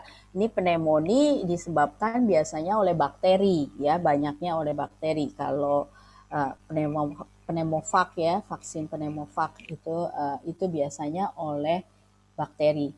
Tapi membantu nggak dalam proses vaksinasi COVID? Ya tentu membantu. Kenapa? Seandainya ya jangan sampai misalnya kena COVID. Biasanya kalau COVID itu daya tahan tubuh kita nggak begitu baik, maka daya tahan kan akan diserang oleh si COVID itu, malah jadi turun. Kita akan mudah terkena infeksi bakteri lainnya. Nah ini kalau kita sudah divaksinasi pneumonia, tentu mencegah infeksi sekunder yang tadi dari bakterial lainnya. Nah itu akan menolong dan membantu kita tentunya menguatkan daya tahan imun. Mungkin itu jadi pertanyaannya, kalau saya tegaskan, apakah vaksin pneumonia bisa menangkal COVID? Tidak, ya tidak. Tapi dia akan lebih membantu bila mana kita terkena COVID dan menjaga status imun kita juga terhadap bakteri. Lalu mungkin yang ini udah ya Bu Yuli ya, udah cukup menjawab ya yang Pak Yahya. Sudah cukup menjawab. Selanjutnya. Ya, yang pertanyaan kedua terkait dari Bapak Ongko. Bapak Ongko terkait varian baru. Ya. Varian baru saat ini dilihat lebih cepat menular, tetapi tidak memperberat, tidak menambah severe, memperberat atau memperparah klinis pasien. Hanya karena prosesnya menularnya cepat, jadi kalau yang varian alfa itu menularnya ke 2 sampai 3 orang kasusnya, kalau ini udah dilihat 6 begitu ya, jadi cepat sekali. Nah karena kasusnya cepat, ya saat ini orang panik, fasilitas kesehatan nggak memenuhi kebutuhan, itulah yang memperberat, yang mungkin Pak Ongko dengar dari lingkungan terdekat kok banyak yang nggak ketolong begitu ya atau meninggal. Itu karena ya fasilitas kesehatannya yang nggak memadai akhirnya dengan penularan yang demikian cepat, dan kasus pada beberapa orang itu datang dengan kasus yang terlambat. Ya tadi karena proses isomannya tidak terpantau dengan baik. Jadi banyak kasus orang yang isoman karena fasilitas memang penuh, semua datang di UGD itu bisa ngantri begitu ya, itu di UGD-nya aja udah ngantri. Itu sehingga orang banyak isoman. Lalu yang di isoman ini pun tidak terpantau dengan baik kasusnya. sehingga datang dengan keadaan atau kondisi yang udah cukup berat begitu. Kebutuhan oksigennya udah tinggi. Nah, seperti itu kasus-kasus yang terlambat yang kadang-kadang menyebabkan menjadi fatal. Itu awal kepanikan. Sepertinya hampir sama dengan kasus waktu India pertama-tama begitu ya. Kemarin ini kita sempat memang panik karena fasilitas kesehatan nggak mencukupi begitu untuk kebutuhan layanan yang kasusnya melonjak cukup tajam, terutama angka kematian yang cukup tinggi adalah pada orang-orang yang usia di atas 60 tahun. Itu yang lebih tinggi kasus kematiannya. Mungkin itu, Bu Yuli. Ya, mungkin lanjut, Theo, ke Oke. pertanyaan berikutnya. Ya, ada permintaan edukasi tentang penggunaan vitamin untuk pencegahan terpaparnya virus corona dari Pak Daud. Kemudian dari Pak Dedi, apa itu badai sitokin dan bagaimana itu bisa terjadi? Kemudian jenis virus baru lebih berbahaya, apakah virus ini bergabung dengan virus sebelumnya sehingga bermutasi? Mungkin itu dulu, dokter. Oke, baik. Wah, ini pertanyaannya menarik. Pak Daud nanyain terkait vitamin ya untuk meningkatkan daya tahan tubuh. Vitamin yang paling baik adalah sebenarnya dari sumber makanan. Kalau memang kita mencukupi semua gizi seimbang. Nah, saat ini memang untuk orang Indonesia diketahui vitamin D-nya itu jauh banyak yang kurang begitu asupan vitamin D. Mungkin karena kita takut matahari kali ya, karena orang Indonesia itu takut item-item, katanya maunya jadi putih begitu ya. Kalau orang bule justru udah putih maunya jadi item-item cakep begitu ya. Tapi kita nih malah menghindari matahari. Jadi asupan vitamin D itu penting saat ini. Ya, vitamin D itu dianjurkan karena rata-rata kalau ibu bapak periksa mungkin kadar vitamin D-nya di bawah normal begitu ya, di bawah yang diharuskan. Kan mestinya di antara 30-an ke atas begitu ya kita kandungannya. Nah, kita ini rata-rata kurang. Nah, vitamin D itu perlu. Vitamin lainnya apa? Vitamin C itu juga perlu. Lalu ada vitamin ya, mineral, maksudnya yang mengandung zinc. Nah, itu yang kita perlukan ya.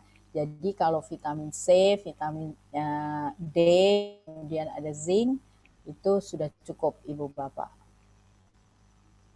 Itu terkait vitamin ya. Lalu ini ada pertanyaan terkait badai sitokin. Wah, ini badai sitokin memang lagi ngetren juga nih sekarang ini ya. Nah, badai sitokin itu bagaimana terjadi? Sebenarnya memang banyak kasus fatalnya COVID ini bukan karena virusnya tok, tapi karena efek inflamasi atau peradangan yang ditimbulkan oleh si virus ini. Jadi waktu si virus itu masuk, tubuh kan akan mengenali. Itu udah otomatis. Tuhan kan menciptakan kita sedemikian detail. Jadi saat ada benda asing masuk, pasti tubuh akan merespon begitu ya. Nah, masalahnya kekuatan tubuh merespon atau mematikan si virus dan jumlah si virusnya itu sendiri yang imbang atau enggak begitu ya. Kalau virusnya masuk lebih banyak, tentu tentara dari tubuh kita ini akan kurang. Nah, untuk itu dia akan berusaha memproduksi sebanyak-banyaknya dalam waktu yang sesingkat-singkatnya. Nah, itulah efek yang ditimbul. Jadi dia memanggil tuh. Karena dia kalah nih sistem imun yang kita sebut namanya T helper begitu ya. Sel T helper ini kalah, maka dia mengeluarkan sinyal untuk memanggil yang lainnya, tentara yang lain, ayo cepat. Nah, sinyal yang dikeluarkan oleh si T helper inilah yang bertambah, yang banyak, yang efeknya bukan hanya nanti nyerbu si virusnya, tetapi juga nyerbu organ-organ tubuh lainnya, termasuk di situ paru-paru, ginjal, itu akan terpengaruh oleh reaksi inflamasi yang timbul. Nah, itu yang disebut badai sitokin. Sebenarnya sitokin ini bagus. Dia salah satu agent, artinya untuk memanggil sel-sel pertahanan tubuh lainnya. Tapi karena tidak terkendali, karena badai, makanya dia menyerang organ-organ lain. Nah, itulah yang merusak organ-organ kita. Nah, itu efek daripada si COVID ini sendiri. Makanya pada kasus-kasus berat seperti itu, COVID-nya mungkin udah nggak ada, tapi efek daripada inflamasi yang terjadi itu masih berlanjut.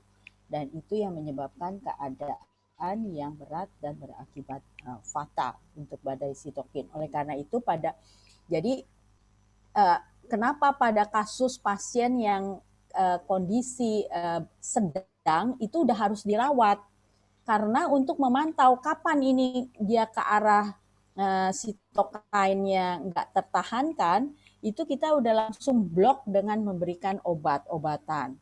Kalau kita blok sehingga tidak timbul sitokainnya, tapi pemberian obat-obatan ini kan harus dimonitor dengan pemeriksaan-pemeriksaan yang lengkap di rumah sakit. Nah, itulah yang makanya kalau situasi kondisi misalnya batuk nggak sembuh-sembuh atau saturasi oksigennya menurun dan sebagainya, itu mesti udah segera dapat perawatan di rumah sakit. Hanya kan kemarin masalahnya rumah sakit kapasitasnya nggak memenuhi dengan angka layanan kesehatan pasien yang kasusnya meningkat.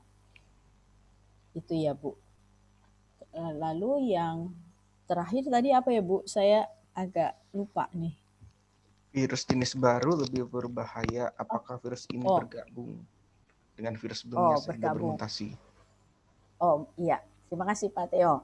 Ya, jadi virus ini tidak bergabung dua virus menjadi satu, tetapi dia merubah itunya, reseptornya yang tadi tuh Ibu, yang Ibu Bapak yang tadi yang buat nempelnya tuh dia merubah-rubah dikit. Jadi dia mempunyai kemampuan lebih cepat nempel dan ngikat gitu loh. Itu aja yang berubah. Virusnya mah tetap, tapi si spike-nya itu yang tadi tuh yang kayak coronanya itu yang berubah. Jadi dia merubah bagaimana dia menempel lebih cepat pada sel kita begitu. Itu yang menyebabkan dia lebih cepat nular. Begitu. Enggak dua virus jadi satu, enggak. Kalau dua virus jadi satu lebih heboh lagi. Pasti bisa memperberat, artinya dia benar-benar mutasi total ya menjadi satu virus yang baru. Kalau ini dia tetap virusnya dia, makanya disebut tetap sebagai varian atau variasi begitu. Mungkin itu Pak Teo. Cukup menjawab ya. Iya, berikutnya dari Paniti. Dia bertanya gini nih, Dok. Ibunya berusia 92 tahun. Kondisi kesehatan cukup baik. Ada komorbid Hep C dan CKD. Di rumah ada cucu yang masih aktif, bekerja di luar rumah. Pertanyaannya, apakah perlu divaksin? Bila iya, sebaiknya dengan vaksin merek apa? Kemudian ada yang mengucapkan selamat malam dokter. Terima kasih atas sharingnya dan selamat berkarya dari Ibu Neneng. Kemudian satu lagi dari Ibu Shirley. Apakah virus ini juga bisa hidup di udara atau airborne?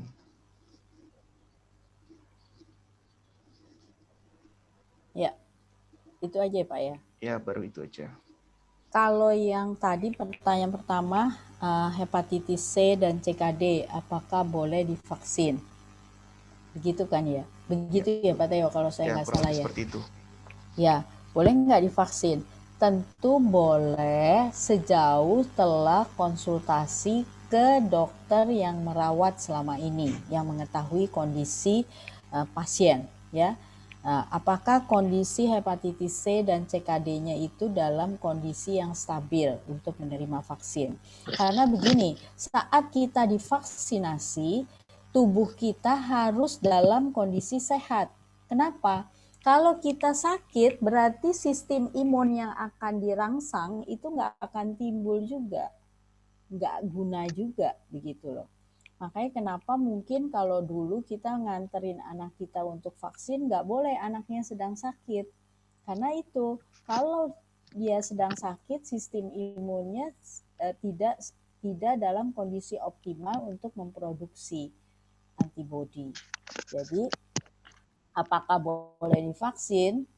Harus melalui konsultasi dengan dokter yang selama ini merawat pasien tersebut, ya, untuk menentukan kondisinya optimal untuk dilakukan vaksinasi. Vaksinasi yang paling aman untuk kondisi saat ini, Sinovac boleh, Pfizer juga boleh, begitu. Untuk kondisi penyakit yang ada penyakit-penyakit khusus, begitu ya, itu diperkenankan.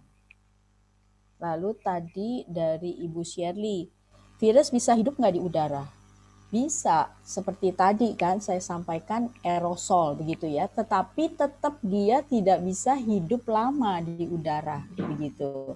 Tetapi kalau dalam kondisi seperti pasien yang dirawat di rumah sakit menggunakan oksigen tekanan tinggi, oksigennya kan masuk tapi kan sebagian akan keluar ke ruangan itu kan berterbangan. Nah, kita perawat atau nakes yang ada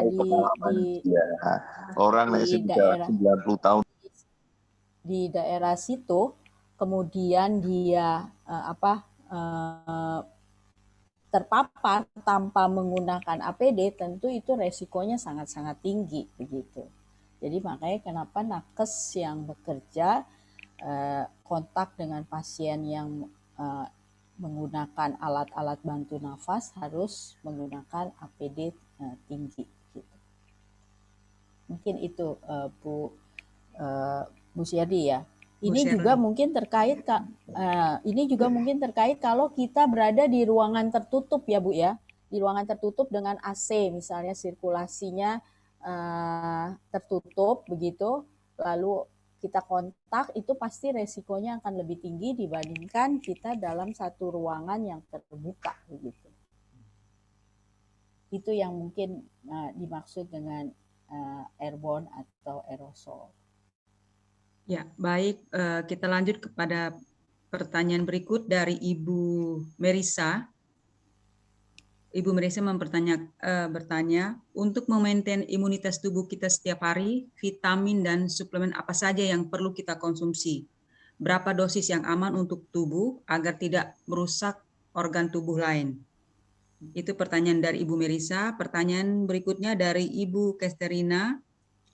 Setelah dirawat di rumah sakit 1 minggu, terus isoman 10 hari, tidak PCR. Tidak PCR lagi, langsung kumpul keluarga. Kok malah keluarga tertular? Karena di PCR positif dan pasien tersebut positif juga. Jadi isoman dari awal lagi. Itu kenapa ya? Lalu pertanyaan berikutnya dari Bapak Etan. Mengapa hasil swab antigen plus tetapi di tes PCR hasilnya titik-titik. Mohon penjelasannya. Ya, itu pertanyaan dijawab dulu, Dok. Oke, baik. Terima kasih Bu Yuli. Terkait pertanyaan Bu Melisa, vitamin apa atau suplemen, terkait dosisnya, kalau vitamin C ya cukup 1000 mg sehari, itu udah jauh lebih cukup. Lalu kalau memangnya ada ya yang multivitamin yang mengandung zinc ya, zinc 10 mikrogram itu juga udah cukup. Lalu vitamin D itu 2 kali 1000 international unit, itu juga udah cukup, jadi 2000 sehari gitu ya. Nah, itu udah oke. Itu untuk Bu Melisa terkait vitamin tambahan-tambahan ya yang diperlukan saat ini. Kemudian yang kedua tadi agak panjang nih Bu. Ya, Yang dari PCR Ibu Esterina. hasil yang mana ya? Hasil Setelah dirawat di rumah sakit 1 minggu, terus isoman 10 hari, tidak PCR lagi, langsung kumpul keluarga. Kok malah keluarga tertular? Karena di PCR positif dan pasien tersebut positif juga. Jadi isoman dari awal lagi. Itu kenapa ya? Oke. Jadi pasien itu dari rumah sakit. Terus isoman 10 hari. 10 hari.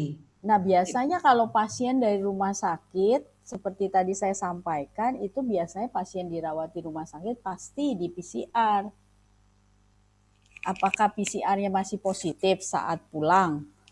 Nah, itu mungkin perlu diperjelas. Biasanya kalau pasien rawat di rumah sakit, kita lakukan PCR untuk keluar, karena itu yang tadi untuk menentukan riwayat penyakitnya, klinis perjalanan penyakitnya, begitu. Nah, kalau dia di PCR, tapi memang ini saya kurang paham juga, dia pulang dari rumah sakit, kemudian disuruh isoman, langsung kumpul keluarga, terus keluarganya ada yang positif. Ya. Yang terus positif, isoman ulang. Ya enggak, ya maksudnya keluarganya ada yang positif, apakah penyebarnya dari yang baru keluar dari rumah sakit ini, ya tentu mesti dipastikan apakah yang ini benar-benar positif dari yang baru keluar isoman. Ini mungkin perlu perjelas dulu ya, bagaimana begitu prosesnya. Yang positif itu, keluarganya yang positif itu, kalau ngumpul-ngumpul keluarga kan apakah sumbernya dipastikan dari yang baru keluar dari rumah sakit atau dari orang lainnya, begitu. Nah, ini mesti jelas dulu maksud saya, supaya lebih tahu tracknya ya, maksudnya tracingnya mesti diperjelas gitu.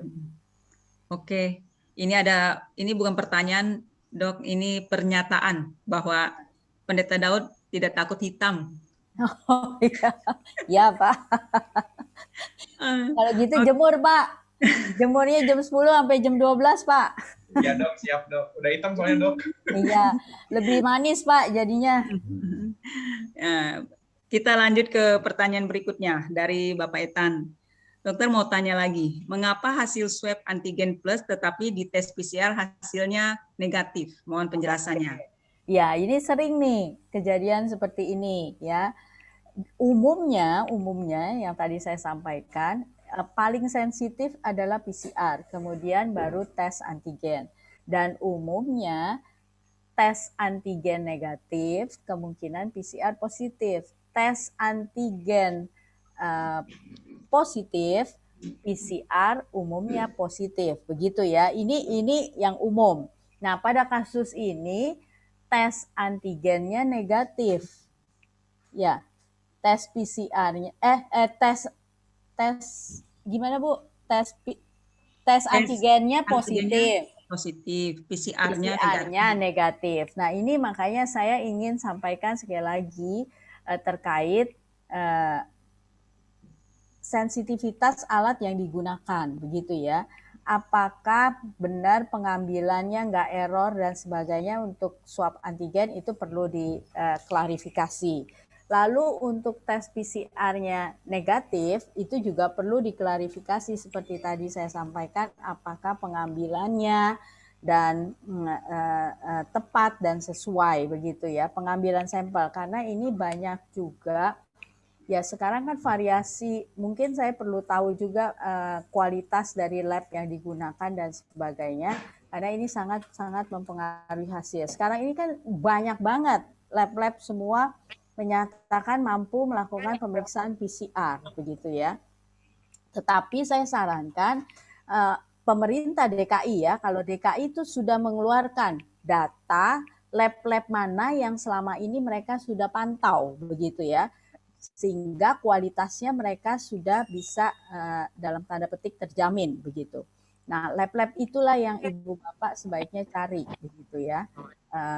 Jangan di klinik atau di mana yang kita nggak tahu, begitu ya. Jadi cari lab-lab yang sudah terdaftar dan itu sudah dipublikasikan oleh Pemprov DKI, begitu. Saya cuma takut ini ada yang nggak benar melakukan pemeriksaannya, begitu, sehingga hasilnya negatif. Seperti itu. Umumnya kalau swab antigen positif, PCR-nya pasti positif. Kenapa? Karena dari data penelitian biasanya kalau yang swab antigennya positif itu PCR-nya, CT-nya biasanya 25 ke bawah, begitu. Ya. Makanya kenapa dia positif di antigen, begitu. Kalau yang CT-nya tinggi, artinya CT-nya di atas 30, 33, 35, di swab antigen kemungkinan akan negatif. Begitu. Karena ininya sangat sedikit kan, kalau pengertian di alat itu, tapi ini sekali lagi jangan patokan CT ya, kalau untuk lihat, oh ini lebih berat, ini lebih ringan, enggak. Yang kita lihat adalah positif atau negatif. Lalu klinisnya apa, begitu ya, itu yang kita lihat. Jangan lihat angka CT. CT ini saya jelaskan untuk menerangkan hasil yang tadi, swab antigen dan hasil PCR. Jadi kalau swab antigennya negatif di PCR, biasanya CT-nya itu di atas 30, begitu. Ya, karena dia nggak banyak ya.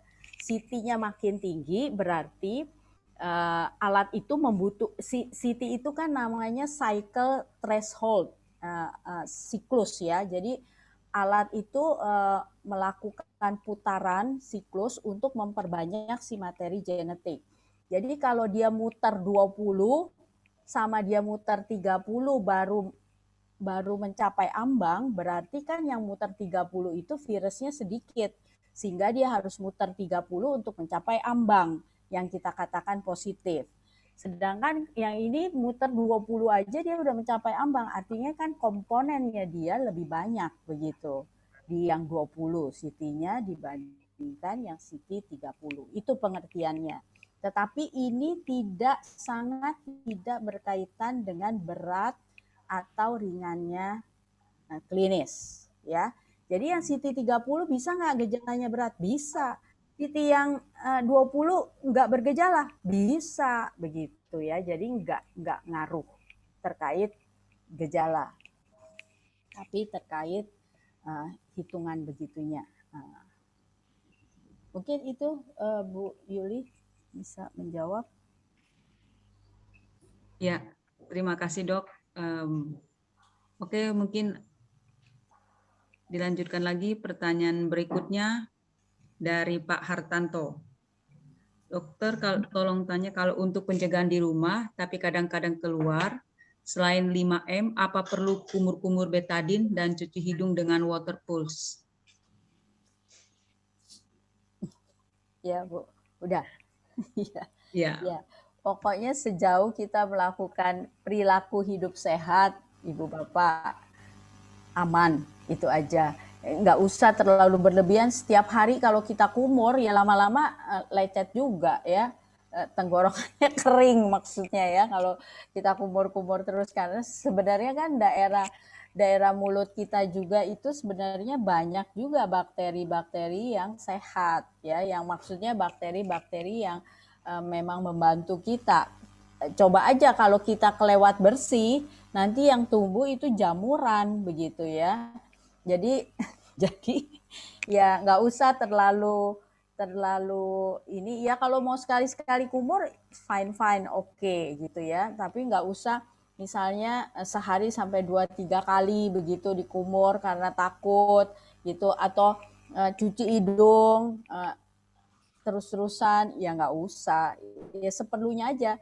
Istilahnya ya kita setiap mandi bersihin hidung kan juga boleh ya, maksudnya bersihin hidung artinya ya kita bersihin biasa begitu, nggak usah sampai disemprot terus ini kan, nggak juga sih, itu nggak ngaruh juga. Yang penting perilaku Itu aja kurang lebih Bu Yuli Ya. dari saya. Ini dua pertanyaan sekaligus mungkin dari GKI ke Pak Duri. Bagaimana menurut dokter tentang vaksin Nusantara yang dikembangkan oleh Dokter Terawan? Lalu sebaiknya minum vitamin itu pagi atau malam? Oke. Dan ada ucapan terima kasih dari Pak Agus Susianto. Terima kasih untuk dokter, sharingnya sangat bermanfaat. Ya, terima kasih juga Pak Agus. Ya, pertanyaan yang pertama tadi terkait Vaksin Nusantara vaksin Nusantara ya. Ya, vaksin Nusantara yang dikembangkan Dokter Terawan itu memang promising ya. Maksud saya sangat-sangat menjanjikan karena itu memang dari dendritik ya. Dendritik itu salah satu sel untuk imun kita, sel imun. Dan dendritik itu yang bagusnya adalah dia mampu mengenal dan mengingat, memiliki memori yang panjang begitu ya sel dendritik itu. Hanya memang saya belum terlalu yakin apakah ini bisa untuk produk massal begitu ya, karena kita kan vaksinasi itu produknya massal dan dendritik ini kan diambil dari karena kan mesti dari kita punya gitu ya, dari darah kita begitu. Jadi diambil dari kita. Nah, apakah itu bisa diproduk massal? Itu yang saya belum bisa memahami secara ini ya. Mungkin nanti karena ini kan penelitiannya belum terbuka secara luas, belum dipublikasikan oleh tim vaksin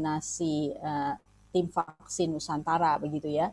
Jadi saya belum begitu memahami terkait produk untuk massal. Sebenarnya metode ini sudah banyak dipakai untuk terapi pasien-pasien kanker, ya pasien-pasien yang mempunyai kelainan untuk terapi imunoterapi. Kita sebutnya imunoterapi untuk pasien-pasien kanker itu beberapa sudah dilakukan dengan metode ini. Jadi personalize diberikan per individu begitu.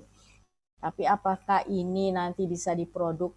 Karena kita kan kebutuhannya ini nanti produknya massal begitu ya, untuk jumlah yang banyak dan bisa diproduksi dalam waktu yang singkat.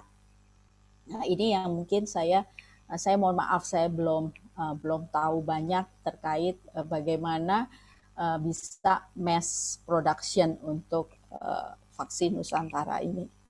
Tapi metodenya sangat-sangat bagus dan menjanjikan begitu untuk vaksin Nusantara ini. Lalu yang mana lagi Bu Yuli? Satu lagi tadi saya terlupa. Yang minum satu vitamin lagi. baiknya pagi atau malam? Vitamin ya. Vitamin pagi apa malam? Sebaiknya vitamin pagi, Ibu Bapak. Kalau malam ntar dia melek terus kitanya. Karena kan vitamin biasanya untuk menambah ini ya, energi begitu ya. Jadi kalau minumnya malam, beberapa orang itu nanti jadi nggak mau tidur. Tidurnya terganggu dari jam tidur. Jadi sebaiknya pagi hari aja untuk membantu ini kita. Metabolisme ya, sekalian membantu metabolisme. Oke, 2 pertanyaan terakhir, dokter. Ya.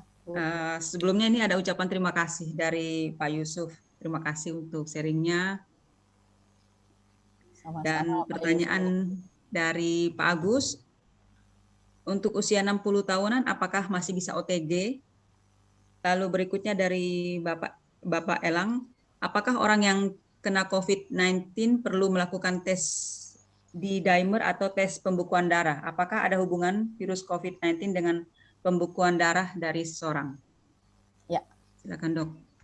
Iya, jadi kalau terkait pembekuan darah COVID ini memang, karena COVID ini memang suatu yang ini nih, suatu ilmu baru juga.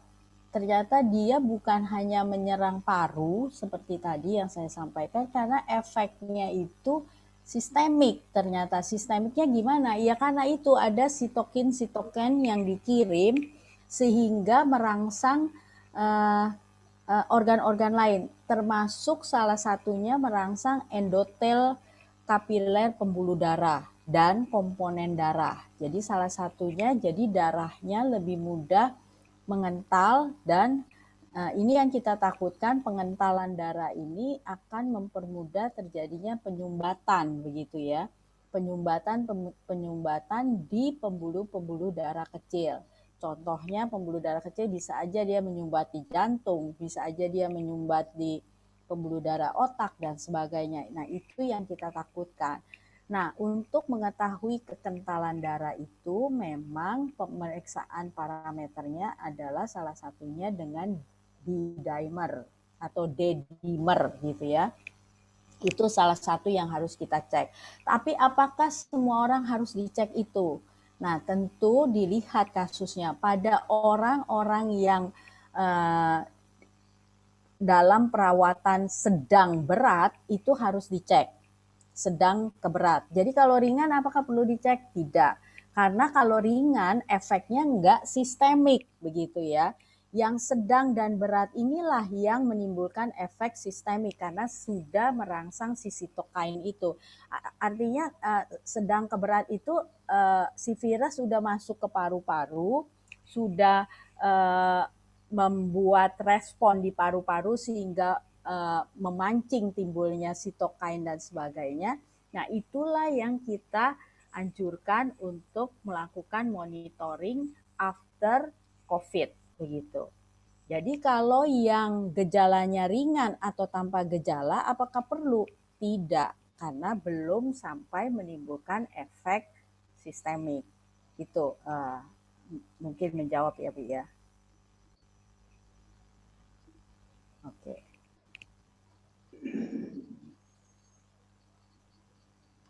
Ya, terima kasih dokter. Sangat-sangat menolong kita semua memahami apa yang sedang kita alami sekarang ini, pandemi ini. Penjelasannya sungguh sangat detail, benar-benar kami sangat puas gitu. Untuk itu mungkin kita akan masuk dalam doa penutup karena ini sudah melewati batas waktu. Kita akan tutup, mungkin kita minta kesediaan Saudara Lim. Baik, Bu. Apakah suara saya terdengar? Terdengar. Oh ya. Oke, terima kasih. Terima kasih juga buat Dr. Wani atas sharing-sharingnya. Ini saya dapat insight banyak Dengar, untuk Pak. lebih aware. Silakan. Oke. Mari Ibu Bapak sekalian kita tutup pertemuan kita malam hari ini, kita bersatu dalam doa. Tuhan, kami mengucap syukur atas penyertaan dan juga hikmat Roh Kudus-Mu yang telah menyertai kami dalam diskusi kami pada malam hari ini, atas sharing dan juga ilmu yang dibagikan oleh Dr. Wani. Tuhan, kiranya Engkau yang menyertai setiap kami sehingga pengetahuan-pengetahuan baru itu menolong kami untuk semakin bijaksana, khususnya dalam menangani pandemi di masa-masa yang sulit ini, Tuhan. Kiranya kami dapat menjadi lebih bijak dalam menyerap informasi-informasi yang tersebar di sekitar kami, dan juga kami tetap dapat terus untuk menjaga kesehatan kami dengan protokol-protokol, sehingga kami dapat menjaga diri kami jauh dari sakit penyakit, dan juga kami juga dapat saling menjaga antara keluarga dan juga saudara persekutuan kami satu sama lain, Tuhan. Kiranya Engkau yang senantiasa menyertai kami, Tuhan, di penghujung hari ini. Kiranya Engkau yang sertai tidur kami, dan juga kami dapat melanjutkan aktivitas kami esok hari dengan semangat yang baru, dan tentunya dengan penyertaan cinta kasih-Mu saja, Tuhan. Inilah doa kami, Tuhan, dalam nama Yesus Kristus, sahabat dan juga juru selamat kami. Amin. Ya, sekali lagi terima kasih Dr. Wani yang sudah menyampaikan dengan begitu baik. Terima kasih, Tuhan memberkati. Terima kasih juga untuk Ibu Bapak sekalian yang sudah boleh hadir dengan segala pertanyaannya. Terima kasih sekali lagi, selamat malam. Terima kasih kasih. Dokter Wani. Thank you, Dokter. Thank you ya. Terima kasih Dokter Wani. Dokter Wani. Terima kasih banyak. Jangan Nanti kapok ya malam Dok kalau diminta lagi. presentasinya saya titip ke Ibu Angel ya nanti Bu. Yes. Ya, boleh Ya. dokter. Baik. Terima kasih Terima sekali kasih. lagi. Terima kasih Ibu Wani. Terima kasih, Bu Dokter Wani. Angelin. Iya Dok. Ibu Dokter. Saya mohon izin live Ibu Bapak. Terima kasih. Ya, terima kasih dokter. Kapan ke rumah? Nanti. Ayo dong, cepetan. Iya, ngomong cucu ya. Bantuin. Yuk, mari. Ya, Yuk, habis yuk. PPKM, Wan. Ya, sip. Thank you. Bagus, Aida. Yuk, yuk. Yuk, thank you Mari, Dokter thank you. Wani. Thank Thank you. you. Thank you. Ya, Yo. terima kasih Ki. Terima kasih Ya, Terima Theo. kasih Ya. Dokter Wani. Thank Makasih you ya, Theo. Yuliana. Ya, terima kasih. Semuanya selamat malam. Selamat malam. Selamat malam. Dimatiin ya. Ya. Ya, thank you Ci. Yuk, Yuk, meeting selamat all ya. malam, Meeting for all Angelin. ya. Malam semua, jaga sehat. Selamat malam. Mari. Iya, amin.